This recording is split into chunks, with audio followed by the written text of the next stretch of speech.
আজ ডক্টর মোহাম্মদ ইউনূসের শুভ জন্মদিন। আজ নোবেল শান্তি পুরস্কার বিজয়ী অর্থনীতিবিদ ও অন্তর্বর্তীকালীন সরকারের প্রধান উপদেষ্টা ডক্টর মোহাম্মদ ইউনূসের 85তম জন্মদিন। 1940 সালের 28 জুন চট্টগ্রামের হাটহাজারী উপজেলার শিকারপুর ইউনিয়নের বাথুয়া গ্রামে তিনি জন্মগ্রহণ করেন। Doctor Mohammad Yunus Chittagong collegiate school থেকে ম্যাট্রিকুলেশনে তৎকালীন পূর্ব পাকিস্তানে 16তম স্থান অর্জন করেন।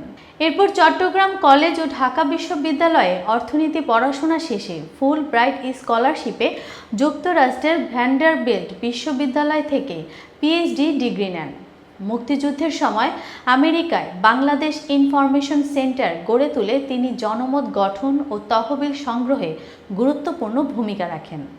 1974 সালের দুর্ভিক্ষের প্রেক্ষাপটে তিনি দারিদ্র্য দূরীকরণের লক্ষ্যে গ্রামীণ অর্থনৈতিক প্রকল্প শুরু করেন।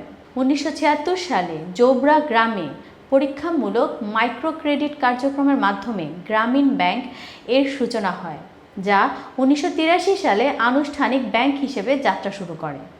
বর্তমানে এই মডেল বিশ্বের প্রায় 40টি দেশে অনুসরণ করা হচ্ছে। 2006 সালে ডক্টর মোহাম্মদ ইউনূস ও গ্রামীণ ব্যাংক যৌথভাবে নোবেল শান্তি পুরস্কারে ভূষিত হন। নোবেল ছাড়াও তিনি স্বাধীনতা পুরস্কার, যুক্তরাষ্ট্রের প্রেসিডেন্সিয়াল মেডেল অফ ফ্রিডম এবং কংগ্রেশনাল গোল্ড মেডেল সহ বহু সম্মাননায় ভূষিত হয়েছেন। বর্তমানে তিনি চলমান অন্তর্বর্তীকালীন সরকারের প্রধান উপদেষ্টার দায়িত্ব পালন করছেন। তার জন্মদিনে দেশ বিদেশের বহু ব্যক্তি, প্রতিষ্ঠান ও শুভান্যধায়ীরা শুভেচ্ছা ও অভিনন্দন জানিয়েছেন।